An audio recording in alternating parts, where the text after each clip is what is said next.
పాలకూర కనిపించగానే మనం ఏం చేస్తాము? పాలక్ పన్నీర్ చేస్తాము, లేకపోతే పాలకూరతోటి పప్పు చేసుకుంటారు. ఈ రెండే కాకుండా పాలకూరతో కూర చేసుకోవచ్చు. అది అన్నంలోకి బాగుంటుంది, అలాగే రోటీలోకి కూడా చాలా బాగుంటుంది. ఇవాళ ఆ పాలకూర కూర ఎలా చేసుకోవాలో చూపిస్తాను friends. Hi friends, easy veg రెసిపీస్కి తిరిగి స్వాగతం. పాలకూర కూర చేసుకోవడానికి ఒక మీడియం సైజు ఉల్లిపాయ చిన్న ముక్కలుగా కట్ చేసుకొని తీసుకోవాలి. ఒక హాఫ్ కప్ దాకా పచ్చి కొబ్బరి ఫ్రెష్గా ఉండేది తీసుకోండి. 1 టీ స్పూన్ జీలకర్ర,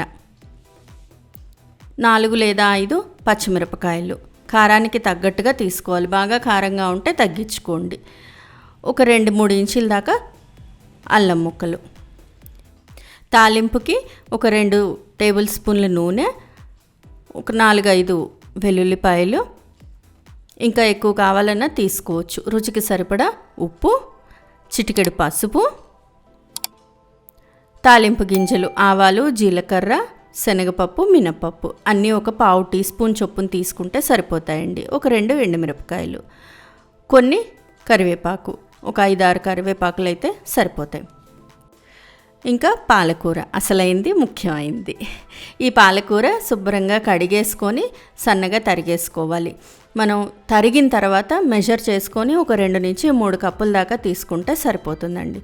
నేను ఈ కప్ మెజర్మెంటే యూస్ చేశాను. దీంతో నేను ఒక 3 కప్స్ తీసుకున్నాను. దానికి తగ్గట్టుగా పాలకూర కొనుక్కోవాలి. పాలకూర వండిన తర్వాత తగ్గిపోతుంది, అందుకని కొంచెం ఎక్కువే తీసుకుంటాము. ముందరగా మిక్సీ జార్లో పచ్చిమిరపకాయలు, అల్లము, జీలకర్ర, అలాగే కొబ్బరి అన్నీ వేసి గ్రైండ్ చేసుకోవాలి. నీరు వేయవలసిన అవసరం లేదండి, అలానే మెత్తగా గ్రైండ్ చేయక్కర్లేదు. ఒక మోస్తరుగా చిన్న బరక ఉన్నా పర్వాలేదు. స్టవ్ మీద బాణలి పెట్టి నూనె వేసి అది వేడెక్కిన తర్వాత తాలింపు దినుసులు వేసి వేయించుకోవాలి.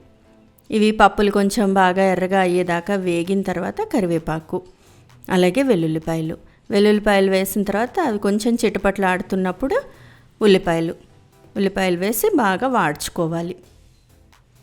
ఉల్లిపాయలు కొంచెం రంగు మారేదాకా లో ఫ్లేమ్లో వాడ్చుకున్న తర్వాత పసుపు, రుచికి తగ్గట్టుగా ఉప్పు. పాలకూరలో ఉప్పు ఎక్కువ వేయకండి, ఎక్కువ వేస్తే ఉప్పు ఎక్కువైపోతుంది. కొంచెం తగ్గించి వేసుకున్నా పర్వాలేదు.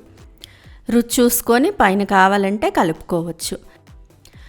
పాలకూర వాడడానికి ఎక్కువ టైం కూడా పట్టదు. సో అందుకని ఉల్లిపాయలు కొంచెం బాగానే వాడిపోయిన తర్వాత కడిగి పెట్టుకున్న పాలకూర తీసి వేసుకోవాలి.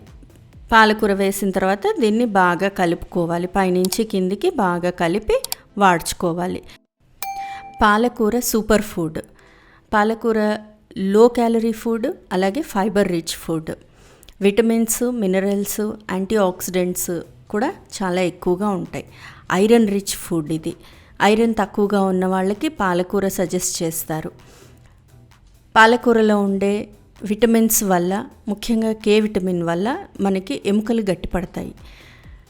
ఫైబర్ రిచ్ ఫుడ్ అయినందువల్ల మనకి డైజెషన్ ఈజీగా అవుతుంది. అలాగే వెయిట్ లాస్ జర్నీలో పాలకూరని వాడతారు.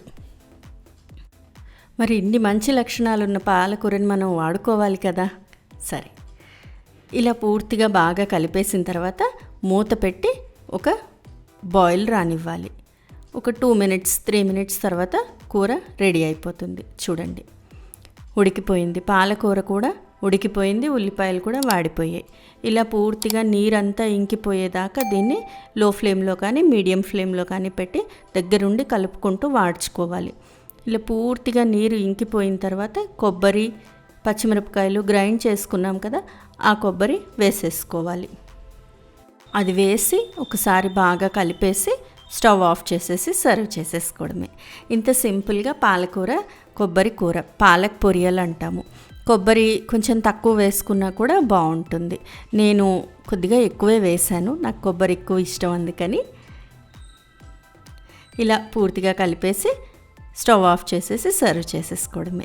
ఫ్రెండ్స్, ఈ రెసిపీ మీకు నచ్చినట్లయితే మీరు ట్రై చేయండి. మీ ఇంట్లో వాళ్ళకి టేస్ట్ చేసి చూపించండి. ఎలా వచ్చిందో నాకు కామెంట్ బాక్స్లో కామెంట్ చేయండి. ఈ వీడియో మీకు నచ్చినట్లయితే ప్లీజ్ లైక్ చేయండి, షేర్ చేయండి. ఛానల్ సబ్స్క్రైబ్ చేసుకోకపోతే ఛానల్ సబ్స్క్రైబ్ చేసుకోండి అబ్బా. ఆ బెల్ ఐకాన్ క్లిక్ చేయడం మాత్రం మర్చిపోకండి. ఫర్ ఫర్దర్ నోటిఫికేషన్స్ మరో మంచి రెసిపీతో మళ్ళీ మీ ముందుంటాను. అంతవరకు సెలవు మరి, బాయ్.